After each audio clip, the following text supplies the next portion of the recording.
Welcome to Pocha89. Welcome to Pocha89. What, what is this? This is for dead people. No. It's winter is the time for a perfect season for oranges. 3 oranges is for dead people in front of a tombstone, so we'll take that away. Okay. We'll have some. I brought something new today for us to try. What is it? Oh my god. What is this? Kava. It's non-alcoholic for Pocha. Oh. Wait, but I thought all those kava places are shut down in your city. No, I think they are, but this is like bottled, so it's different. Okay. Is this the one that got Sumin like fucked up and get mad at us? Actually, no. That one was with adaptogens. Oh, sorry. And this one is with kava. Sorry, Sumin. And let's try it. All right. This is great for our New Year's I don't know what your New Year's resolution is, but one of mine is to drink less. So instead of drinking less alcohol, you just fill that emptiness with something else, another spirit. Let's try it. That New Year's resolution of drinking less, it never came true. So just want to let you know.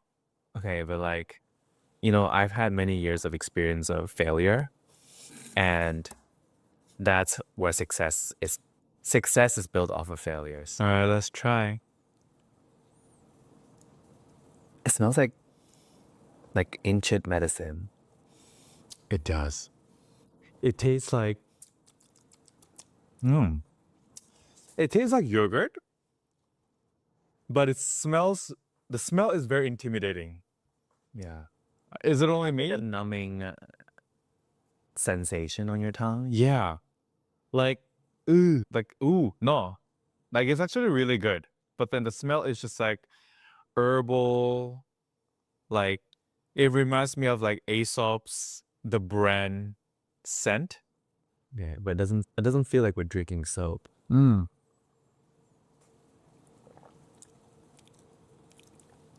Wait, so this is supposed to like make us feel relaxed? Chill. Socially enhancing. Okay.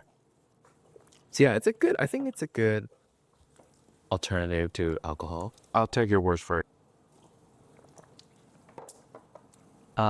Okay, Happy New Year, 2025. Oh, it's sinking boat. We're getting older. I don't know if it's happy, but it is very happy to, leave that 2024, the horrible year behind. Yeah. Happy New Year. And I had us write our ins and outs for 2025. Yes, we did. And then we roll on for each other. I mean, you can start This first. is gonna like Bez. You can start first. All right. So we decided to write down 3 ins and 3 outs for ourselves, and then 1 in and out for the other person.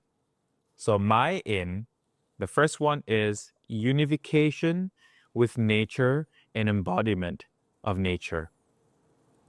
Like So the forest. not really, but okay, yes. If I can find more time to go on hiking, walking around doesn't have to be a forest, but like park with like nice nature, well preserved natures and plants, I'll definitely go to those places way more often. And I told you this before, but I really want to like get rid of all my dirty stuff, like all the old stuff. I want to donate them and give it out to people and replenish, like recreate the whole living room plus my bedroom into like this foresty. Plants are so expensive. You can buy succulents off of Temu or Amazon for like $5. How many succulents you need to fill up this? Well, that's the thing. It's like a yearly thing. In a year, it's going to be full of plants. Well, obviously, it's gonna start like a desert, like nothing there. But I'm hoping that this place becomes more green, and I can just inhale all the fresh air from them. I don't know. That's my new year. In. And bugs. Hmm? And bugs. Or I'm gonna figure that out. Huh. And what's your out? My out is self-judgment. Oh, that's deep. Okay, you want to go into it? Hmm? What's the last thing that you felt like you were judging yourself too hard on? I don't know, like I've been living my life judging myself, thinking that I'm not good at certain things. Like I'm not good at this, I'm not good at that. When someone throws compliment at me, I would immediately say, "Oh yeah, not really what thanks." And then I would never take that to myself. I would immediately say, "No, you're not that type of person that this person just described as. So don't take it too personally. No, don't take it in. You got to work harder." Like I'm never easy on myself. I'm very strict on myself, and I don't think that's really good. So how are you gonna cast that out? Honestly, that's a good question. But number one, when people say when people express compliment and how they feel about me, that is positive or even negative, I'll just say, wow, like, thank you. And I'll think about it. I'll embrace it. When someone says, "Oh, you're such a great dancer," I'm like, "Really? Thanks. You know what? I want to try this. I want to try that. I'll dance more. And I'll, in a way, kind of brag about it and say, you know what? I could be a dancer too. Why not? It's like, oh, you're so good on the pole. Next. Rich. Okay, I'll do my first. Yeah, no. My first in is trying new activities. I feel like I've been stuck like doing the same stuff. And I think this year I want to try to like push myself with try newer things because my body's only getting older. That is true. Can't do much. I went to hot yoga last week. Mm-hmm. I almost saw Jesus. Oh, I bet you did. And he said wrong floor. Oh my God. But I am I think I'm flexible and like semi-athletic. But hot yoga, I've never felt closer to death. Wait.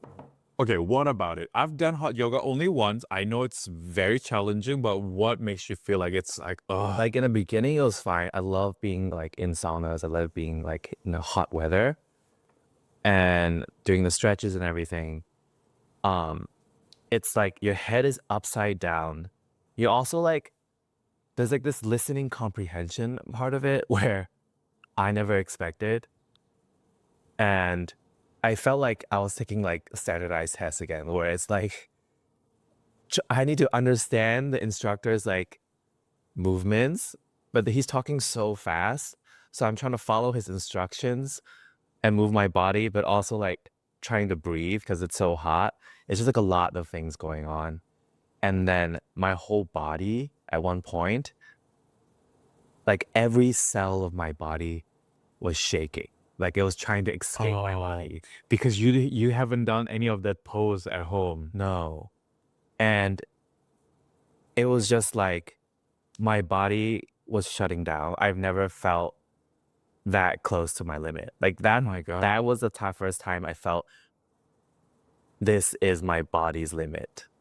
Like even when I did like Muay Thai and like very intense like workout, I've never felt that way. Cause also like you can't, you don't, you don't just like leave the room. You can leave the room, come back, but he's like, oh, there's 15 minutes left. So I was like, okay, I can endure You can 15 squeeze through it. 15 minutes. I couldn't do a single stretch. I literally sat down and I was just trying to breathe and keep my eyes were closing. And I literally had an image of my mind of like my first hot yoga class. Somebody had to carry me out Who carried you out? Jesus? Paramedics. So It's cool. that was my near-death experience with hot yoga. Oh, wow. Would you do it again? I think now that I know my body's limit, because I also I feel like I could have pushed myself and died or fainted, but I couldn't do that in my first class. But now that I know my actual limit, I can pace myself more. Because in the beginning, I was just kind of doing everything and not taking breaks. But yeah. Anyway, more things like that. All right. Sounds good. My outs is over drinking. So that's why we're trying to cover today. I'm doing really well on it. Yesterday, I was sipping my shot glasses instead of taking shots. That's very surprising. Yeah. Over drinking is a problem. Yeah. We've been having this problem for a while. And I think it's about the time for us to press the brake and take it easy, you know? Like I haven't been drinking. And replace it with something else. Exactly. That makes us relaxed. Okay, next. My second one is taking care of people who I have left out. In.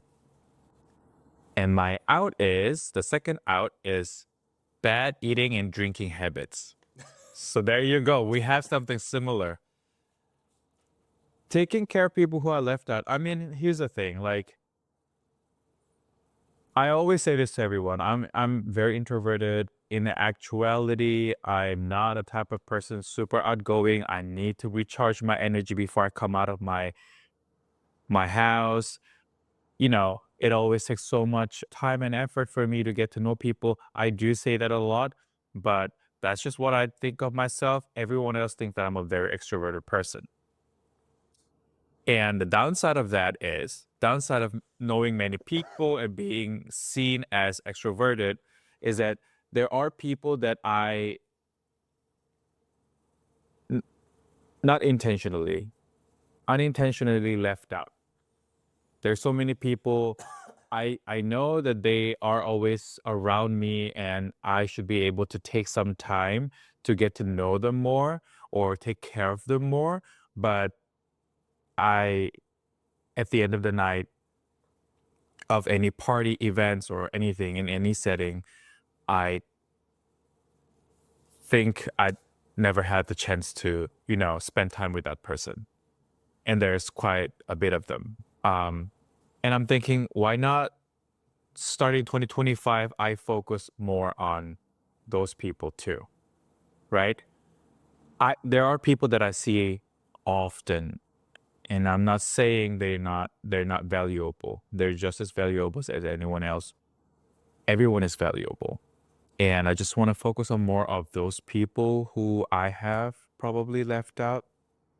Yeah. Because, I do sometimes get text messages saying like, hey, Joe, like, it was so nice seeing you. And then I'm like, oh, shit. Yeah, I did see you, but I never get to talk to you.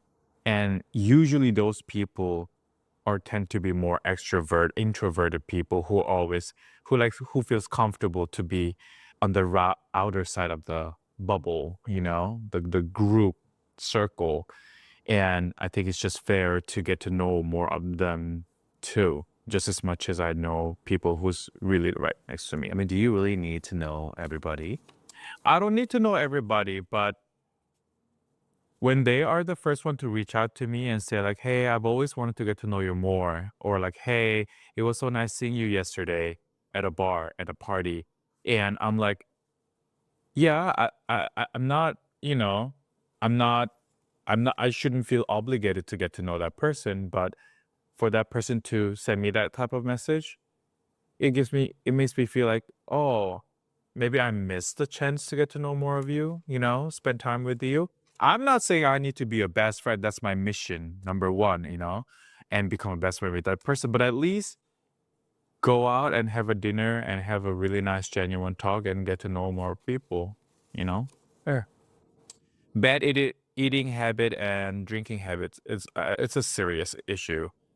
We have been very slow on eating out and drinking out every night in 2024, but it's because we try to be more financially frugal, or I had an accident, so and surgery, so I couldn't drink. But what I meant by bad eating and habits being out of my life in 2025 is more like, let's just make a wise and healthy choices. I feel like your eating habit's pretty good.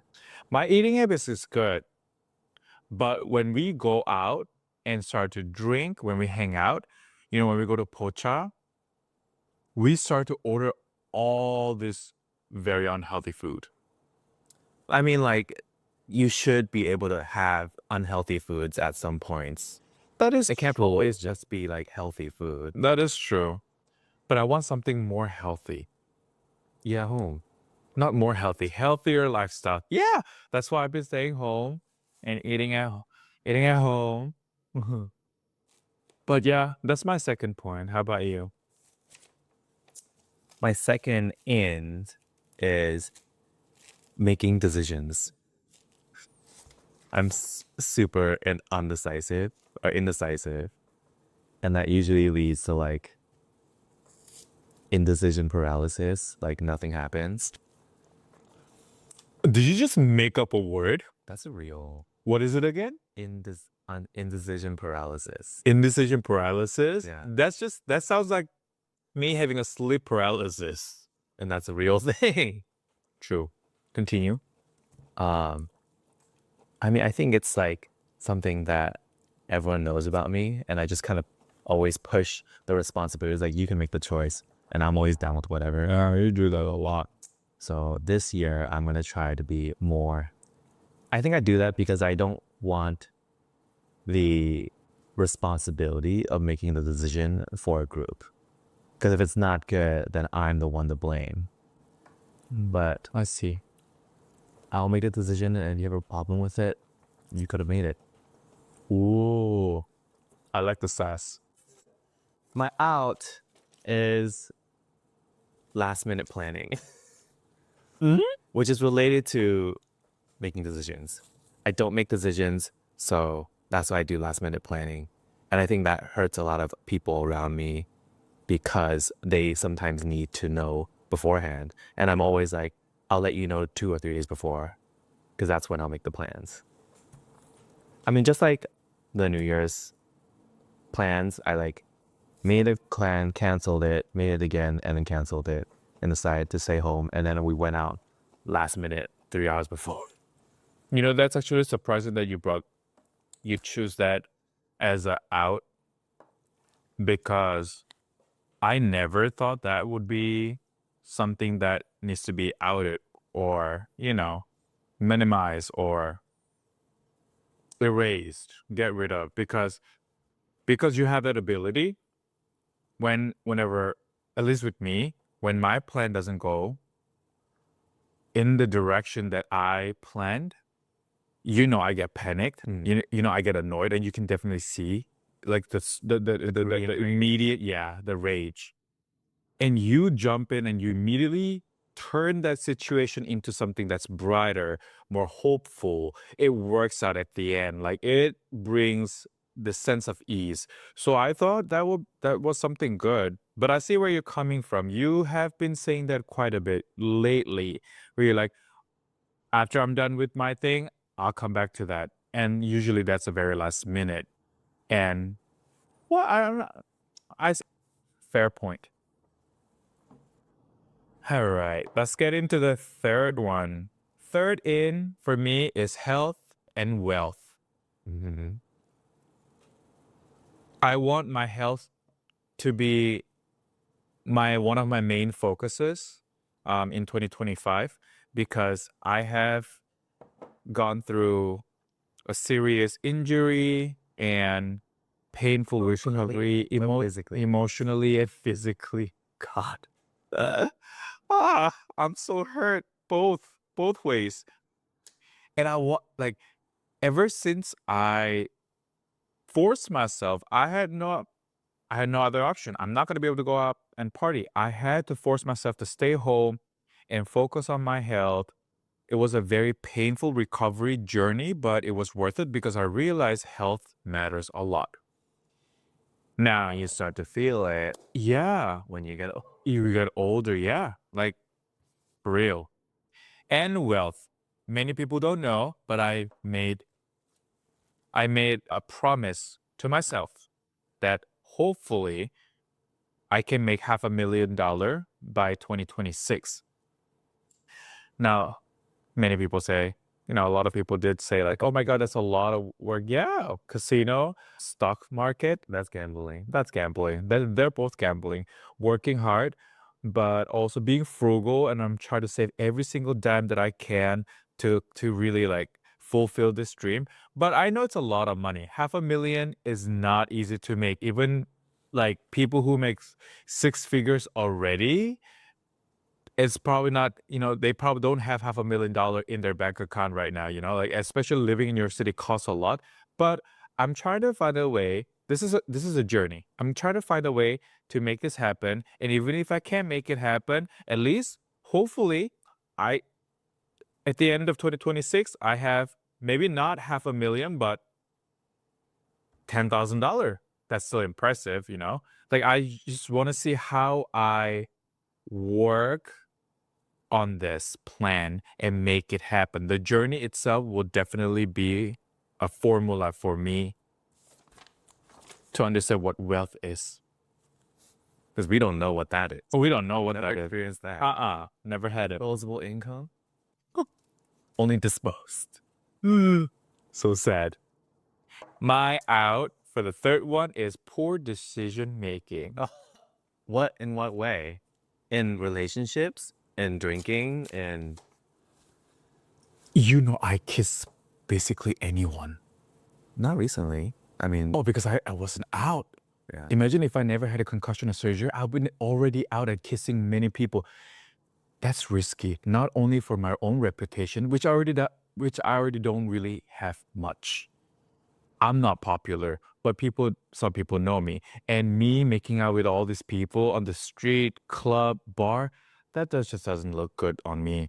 Number two, like whenever I kiss people, whenever I hang out with people and like do stupid stuff, say stupid things, I come back home, I go to sleep, the next day I wake up, the first thing I think of is that. Calm down. Yeah, basically calm down. I'm like, why did I do that? Leave him alone. Leave her alone. Leave their lips alone. Her too. Well, like I said, I'm not only talking about making out. I'm talking about interaction. Like, sometimes I go like overboard with certain things that I say. And thank God people say it's funny. But when I think about it, I'm like, yeah, thank God I was kind of funny, I guess. Because if that wasn't funny, that would have been very, very, very. I think I would have fouled you though if you went overboard. That is true. And you did stop me a couple of times. Thank God you were there. What about yours? My third in is very similar to yours. But it's not a clear goal of like making how much money, but it's just being more financially aware. Oh, Meaning like I have a tendency to like, I don't like to look into my bank account because I don't want to know how much is in there. that's a very bad habit. Yeah. That's a very bad. All of like how I'm managing my finances is like, don't spend too much. Don't spend too much. I'm spending less than last time, so it's okay. I'm spending less than last week. That's okay. I'm like putting myself with a budget of $300 a week for just like groceries and going out. That's how me. And then when I look at my bank account, I'm either surprised pleasantly or It cannot be sad. Come on, because sometimes I'm like, where did it go? Oh yeah, I did this much. I saved this much, but where did it go? Because you have your expectation there. That is true. That is, if you are sad, looking at your bank account after all that saving and being frugal is from all that subscription to like, things that you didn't even realize you're subscribed to. That happened to me. Am I out? Was something, but I just realized there's another out that I am working on more. This is my posture. Good. I saw myself in some videos and I was like, I'm literally a hunchback. Yeah. Lost my neck. And I have a double chin, so I have to be up and my chin has to be up to So my double chin doesn't come out. I'm very happy you brought this up, and I'm very happy that you yourself, you wrote this thing, because I've been telling you this for the past 4 years. Your posture is not good. I grew up really, really fat. So I always hunched to like hide myself. I know. And then when I grew tall, I just became awkward because there was more attention to me and I didn't want it. Yeah, I don't know. I understand. Comes from lots of childhood trauma, I guess. We don't use the word trauma that easily, but yeah, let's call it childhood trauma. Well, something stuck. Okay, your ins and outs for me. You're gonna hate me for this or love me for this, but in punctuality. Does it matter to you that much? If it does, I can make that a thing. It matters to me a lot, but I know at one point in your life, you'll realize that it matters to you, yourself too. Because punctuality is a unspoken form of sort of like promise, commitment that you do with other people, you make with other people, saying that, hey, I'm going to be there on this exact time that we have planned to be there by. And if you have a tendency of being late for 10, 15 minutes and that happens over and over, obviously you're my best friend, so like it doesn't bother me anymore. But I can see how that could be your title. That could be your little nickname of Jesper, the person who always late. And you realize people are like casually now, like late casually people was like, oh, Jesper's always late. Oh, he's probably not gonna be here until like sometime, Like I don't want, even if it's casual joke, I don't want anyone to talk about my friend like that. I don't think anyone actually meant it in a bad way. They're like, Jesper's always late. No one said that. But when we play badminton, we're always supposed to be there by 11, and you never came by 11. Yeah, never, almost never, right? So whenever I walk in, people know that you're not gonna be walking in with me. Even, I mean, obviously we don't live in the same place, so most likely we're not gonna be able to walk in together. But at least if we know we're coming at 11, usually we go by 11 and we see people walking in together. Like, hey, what's up? How are you? But you come in at like what, 12, 12:30 or 11:30, and Kevin or Michael would say like, oh, Jesper's late again. He's gonna do a push-up, Yeah. And I'm just like, punctuality, depends on people. It may not mean too much to certain people, some people out there, but for me personally, I feel like punctuality is another like unspoken rule or set of rule that we both understand that we need to abide by. I feel like it's very cultural based. It could be, but Like my family was never on time. Like growing up, that was never like, it was expected we were late. So I think because of that, I'm just like, if I'm branded as, oh, the guy that's always late, I'm totally okay with that. oh, Like that doesn't mean it's bad or good.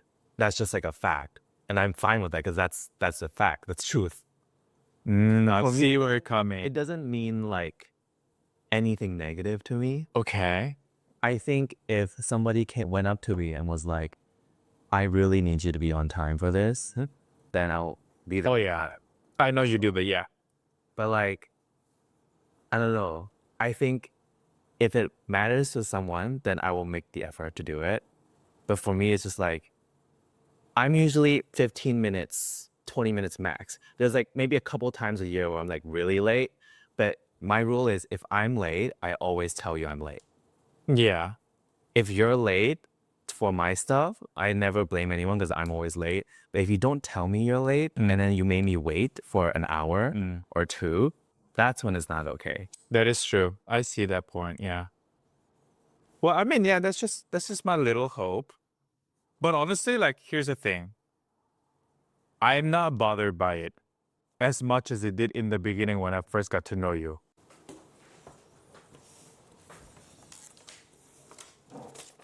Okay, so the out for you is being single.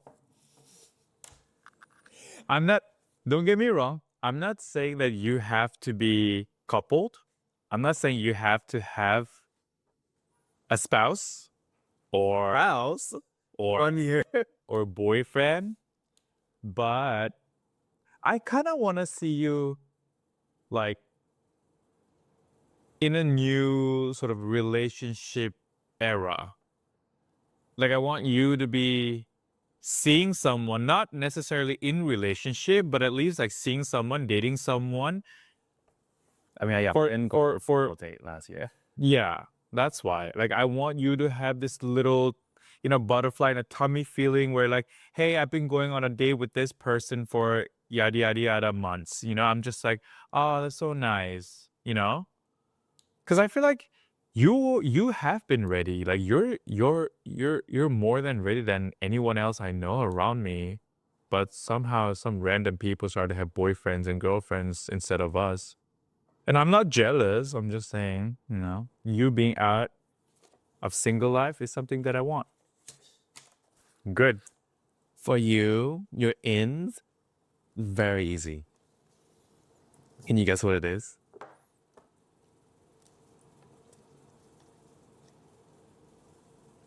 No. Respond to text, bitch. I know. So easy to do. Yeah. Because you know what happens? What? I'm playing the secretary. Yeah, which I don't understand. Like, really? Can we talk about that? Because you don't respond, they text me. Well, here's the thing. Why would people just text you like? Because I actually can get a response from you. No, that's not the point of the point of my question. I'm asking like, why do people like if I don't respond to their messages, just say, oh, I guess he's not responding to their messages, and done. That's usually how it turns out to be, right? But it feels like when it comes to me, people try to reach out to me and I don't respond, and they reach out to you as if like you would definitely know what's happening to me. But I usually do. That is true, but I'm just like, if something doesn't like, here's the thing, like, let's just say if I like, okay, I don't know, like, what's a good example? Like, I get into an accident and it hurts. I should probably go to hospital and get it fixed instead me calling to my mom and dad and whine about it. That doesn't make anything better. Like, you know what I'm saying? Completely different. I don't know. Yeah. No, I get it. If you're trying to reach a friend that you want to see, they don't respond to you, I'm fine with that. but you want to see them, so you reach out to someone that they know that they're always with and be like, hey, have you heard from him? Is he okay? Is he cool hanging out on this day or not? I think it's a very like easy thing to be even like, hey, busy right now, don't want to talk, or like thinking about it, respond in a week, or oh, I just don't want to hang out with you. That's fine too. But when you like, Oh, I should do that. when you leave people on red, it doesn't mean no. It just means it doesn't mean anything. Especially people you're close with or people who know you. Because you used to go out. Like if you're someone Yeah. who never goes out, then you not responding, like it means something. But that was your pattern. And if you suddenly change like that and you like don't respond because you used to respond, Yeah. it's just like, how are other people supposed to take that? Yeah. I'm not gonna be selfish. I'm very like I'm very understanding. I'm taking understanding stance here to really rethink and evaluate my behavior, all the actions I've taken. I'm gonna think about this. Yes, I agree. I totally agree. I don't know. It does one thing for sure, it doesn't come from like deep trauma or like hatred, nothing like that. It's just like I don't know what got into me over the past how long have I been doing this? Like for about a year or two? I would say about a year, I think. Less than a year. Less than a year. Thank God. It's not a full year. But I recently I don't know if I told you before, but I recently saw a YouTube video where a psychologist actually diagnosed this behavior and there's a specific name for this. right? There are so many people nowadays who look at the text message and automatically in their brain, they think like, oh, okay, I'll respond to you, or I just responded to you in my head. It never delivers into an actual text. Like you never reply actually, but it happens in your brain, and in your brain function in a way, thinks in a way that, oh, I just did it, and then you just not do it in reality. It has nothing to do with shutting people off, like pushing people away. I literally just got a text message from someone that we both know. It's like, keep pushing me away. I will never back down. And I'm like, literally had to message him back. I'm like, ha ha ha. I never push you back. That was not my intention. Like, I understand where he's coming from. And that's why I understand where you're coming from. When you don't say anything, that's when people misunderstand. So yeah. Good. That was a good lesson. And then my out for you is something you already said. Self-doubt. Oh, self-doubt. Yeah. I doubt myself a lot. I judge myself a lot. Also, because that's why maybe I'm a very humble and nice person too. Not in the club. See, I'm gonna work on that. I don't want to be that nasty little bitch out there just devouring every people's lips anymore. Well, I feel like that's what people do anyways. It's like, Believe it or not, today when I was at gym, I was listening to one of my favorite songs of all time, Christian songs. It's called My Tribute. Christian song. I do. I've been listening to them more and more, not because I'm trying to say like I'm being religious. It's more like, Give me strength, Jesus. yes, give me strength. Okay. So you have to look at, you have to listen to part of the lyric. Because it's, how can I say thanks for the things you have done for me? Things so undeserved, yet you gave to prove your love for me. The voices of a million angels could not express my gratitude. All that I am and ever hope to be, I owe it all to thee. Now, this, thee here, you here is directed to God. But imagine that is someone that you especially love. That's someone that, you Don't know them. don't have them. Too bad. Non-existent. I don't know. I've been listening to that. I'm just like, that's the reason why I thought of people, like people I really need to care about. Cause you never know. You never know that your single high, a very simple, easy, no energy needed action of just say hi to someone could make that person's day bright. Or made that person think like, Or reply. oh, reply. I'll work on my punctuality and you work on your communication. Cheers. Happy New Year and happy 2024. Happy 2025, but if that's the case, I have so many messages I need to reply today.